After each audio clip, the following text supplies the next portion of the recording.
So, as I mentioned at the top of the show, every once in a while, a broken clock is right twice a day. Or in my case, a blind bullseye can sometimes still hit the dartboard, because Josh texted me yesterday saying, "Hey, I've seen some chatter online about people being nervous about the Thor trailer not releasing yet." And I texted him saying, "I bet you anything. We're recording this Monday night.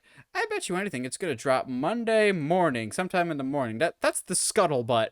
And sure enough, 10 a.m. Eastern Time, what comes across my social media feed? And I forwarded to Josh going, right on cue. And here's where I'm going to piss everybody off. Trailer's kind of underwhelming.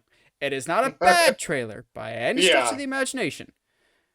But given how close we are to the movie and how long they've held on this trailer, I think this is a better trailer if the movie was coming out in like November. There's some cool stuff in this. I'm glad that we are continuing the bright visual style hmm that was Thor Ragnarok, because many a YouTuber much smarter than I have put up video essays and big old long rants about the color palette and the cinematography of the MCU not really living up to the legacy of comic books being a very bright and vivid, pop off the page medium, and film absolutely can be that, but the MCU really has not adopted that. I think, with the exception of the Guardians and the Thor Ragnarok film. And I'm glad to see that continuing here. If anything, this is even more bright and vivid than Ragnarok. Um, hmm there's some cool elements to this that I really liked. I liked seeing Bro Thor get his Rocky Four Yeah. montage on. Yeah. I know a lot of people like the Sweet Child of Mine in the trailer, but I'm going, is it just me, or does that feel like it's got played out in Oh, movies? it is. Like, Oh, it I is. like the song enough. I here's the problem. I like it in movies and stuff with the opening riff, and then once we start getting actual Axl Rose like actually starts singing, I'm like, okay, I've had enough of this. And that sounds almost like blasphemous, but I'm just going, can we do another song? I know these movies are famous for their needle drops, but okay. That was cool. What I assume is Olympus looks really pretty. The end stinger, I don't think has as much of a punch as Marvel was hoping for. Um, Yeah. there's a fellow YouTube channel, friend of the show, Hollywood already did it, that he posted his reaction to the trailer, and one of his first comments was just like, I don't think the Jane Foster thing hits as hard as Marvel thinks it does. And I've said that, and I've agreed with that basically since they announced that Jane Foster Thor was coming back for this movie. I haven't been excited for it then. I'm not excited for it now. But I trust Taika Waititi. But I don't think general audiences care about Jane Foster or get why she's worthy of the new Thor. And I get that that's the point of this new movie, is to explain that. Um, I think Gore could have been a much better needle drop here, because you got to show the villain, and they didn't show the villain at all. At all. But yeah, I don't think this stinger at the end, like the big oh moment of the trailer, really has the oomph that Marvel thinks it does. That could just be me, who's not a Jane Foster or a Mighty Thor fan, really. And who knows? I have faith in Taika Waititi that she could be done well, but I think there could have been a better oh yeah amp moment than one last thing, and I'll hand it over to Josh here. I think a big part of it is, one, not caring about the character of Mighty Thor, but two, the helmet kind of looks a little wonky, doesn't it? Like the eyes, hmm like there's a reason Thor, unfortunately, hasn't worn his helmet a whole lot. It's because it can come across looking a little cheesy, and for something about the eyes doesn't quite Yeah. look right for the Mighty Thor costume. But Josh, what did you think of this Thor Love and Thunder trailer? It's see, like I'm with you on that. It's fine. I if at the very least it's going to be a very beautiful movie. And honestly, I this doesn't me saying it's a fine trailer doesn't take away from me definitely going to go. I'm definitely going to see this. Like, yeah, absolutely. Yeah, Ragnarok Um, was your favorite Marvel movie for a very long exactly, time. exactly. I'm gonna see it. If anything, just for the weird interactions between Chris Pratt and Chris Hemsworth. So like that joke works. It's fine. I definitely think the shots in that little snippet are from two separate parts of the conversation, but sure. I it's fine. I like the idea of Thor post Endgame being like, all right, look, I have done nothing but fight, fight, and fight. It is time for me to do some healing, some some loving. As I don't know who he just like snags and makes out with, but if we finally get like Playboy Thor, like bro, like all right, sure, Okay, maybe Playboy's not the word I want to the use there, but true I think Viking god. yeah, exactly. So it looks cool. Like why not? You know. I think for me, the only part of the stinger that kind of made me raise an eyebrow that was like, oh, okay, I'm kind of here for that is, and it's I'm not very familiar with Mighty Thor, so for us to see the hammer that Hela destroyed, which as I'm assuming what that hammer is, to be used by her by Jane Foster, to me is interesting. But like again, I understand this is technically a teaser, but guys, we're pretty close. We're pretty close to the movie here. We should have probably skipped the teaser and gone straight to the trailer. Also, um, maybe it's just me being a sucker for like traditional comic book accurate suits, whether they fit the movie or not. The part that I popped the most in this trailer is right at the beginning when he's running through the woods, and it's like a Son of Man Tarzan moment, and he's growing up. Yes. And the middle one is like a accurate comic book one of like the sleeveless with the tights, the yellow boots, and the winged helmet. I'm like, bring that back, please. Where has that been? That's what I've wanted. And then a little detail that everyone seems to overlook is that last suit. In that running montage is the one that he has in the first Thor movie, like Mm-hmm. 2011's Thor. Um, I do have some other concerns though here. Um, so we see a couple shots of where does Zeus live? I'm blanking on the name. I just said it earlier.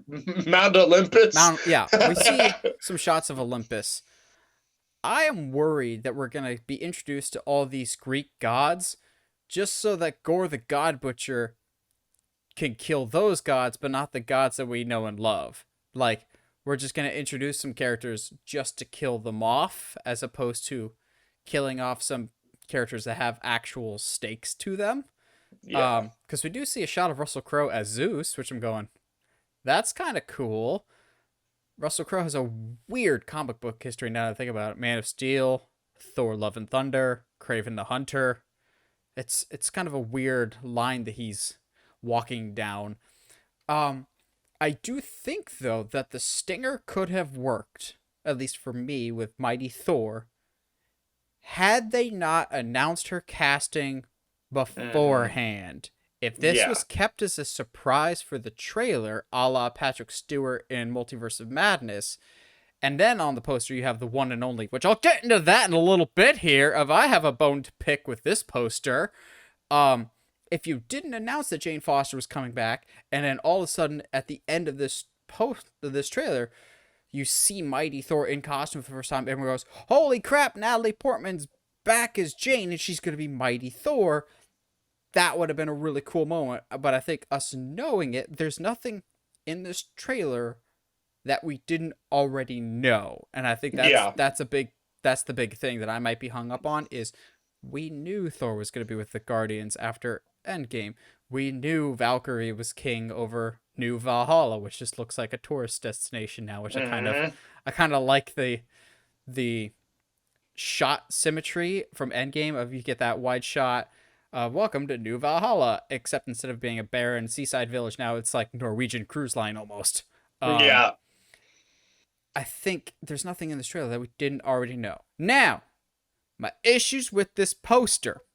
It's not every day that I'm going to accuse Disney of stealing from WWE, but I'm gonna accuse Disney of stealing from WWE of all people. Ricochet is the one and only. That's literally his name. And guess what his pose is in his entrance and in the ring?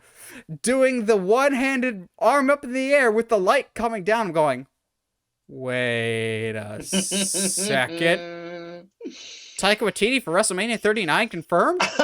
Rock versus Taika, winner take title? Like, also, you can't really say the one and only Thor when there's literally 2 Thors in your movie. I think that's the joke, but it would work better if there was a different, if there's the second Thor in there. Yeah, it's just weird. Like I said, man, I'm excited for it. I'm gonna see the crap out of it. I'm anxiously still awaiting the actual trailer. I think what's interesting is we were all clamoring for just anything from this movie, and they gave us a teaser, and now we were kind of like, well, we kind of already knew that stuff. Can we have something else? And I know obviously there'll always be those people who'll be like, well, what if them showing more for this trailer is a spoiler for Moon Knight or Doctor Strange? I'm going, Thor has really, like, I'm trying to think if Thor has ever met Doctor Strange other than maybe in passing at the Battle of Endgame. Mm-hmm. I don't think they've ever really had contact, so I don't think Doctor Strange would be involved. I did see some people suggest that maybe we meet Lady Thor for the first time in Doctor Strange. I'm going, she's not an alternate universe Thor, though. It would be my hang up here. Yeah. It is weird. I don't think there's any Thor spoilers to be had like that would require you to see Moon Knight, because while there's gods in Moon Knight, there's not gods that I think that would be connected back to Thor. Well, I don't think so. I tried really, really hard to not go down any of the rabbit holes that happen on YouTube, but I did catch some glimpses of some people doing breakdowns of Steven's apartment, and like all of that, like for some reason Steven's like doing a full research on the history of Wakanda and the gods of Asgard. There's some connection to Black Panther. I don't think Thor. Yeah. We'll see what happens. I don't know. Also, I think every once in a while, we'll see some stuff and we think, oh, that doesn't seem that important. It's just part of a trailer, because it'll be from a different moment in the trailer. In the trailer, we see Thor on basically under Oogway's tree from Kung Fu Panda. That's why it's called The Present. Now, good luck seeing anything other than that now. But we see him like meditating. We see him basically sticking Stormbreaker in the ground. I have nothing to base this off of. All right, tin hat. Here we go. I think this is Chris Hemsworth's last movie. And I think him putting Stormbreaker in the ground there is him saying goodbye. Like, not killing him off, but just walking away, but leaving the door open. If I want to come back someday, I'll be back. But I think he won't die, obviously, but a la Logan with the cross and then the X above his tombstone, I wouldn't be surprised if him putting Stormbreaker in the ground is him hanging up the Norse cape for the time being, and if they ever need Thor to come back, he's still alive and out there somewhere. It's like his symbolic, I am done with the fighting and the violence. I leave Stormbreaker here for the next worthy warrior.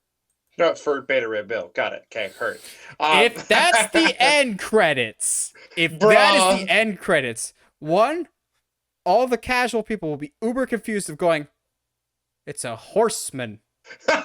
Why is Ric Flair picking up a Stormbreaker? It's a horse person man. Voice. Let's see. Who'd be a great Beta Ray Bill? Jason Isaacs. I don't know. What if this is stupid, but did you ever see Peaky Blinders, or at least have seen clips of Tom Hardy's character in Peaky Blinders? Like, we're talking like he does this really gruff, like, English accent, and I could just see Beta Ray Bill just being this stupid guy. I don't know, man. So first you want him as Wolverine, now you want him as Beta Ray Bill. Tom Hardy for every character. Josh just wants a new MCU completely rebooted, and everyone is Tom Hardy. It's that video that I sent you of the Jurassic Park recasting. You know who's short and stocky? Tom Hardy. You know who looks like a bear? Tom Hardy. Okay, I don't need you calling me out that hard, but you're not wrong. I just hear this like really gruff Northern England accent coming out of Beta Ray Bill that asshole was like, I don't know. It could be fun. Who knows? Maybe that's the stinger.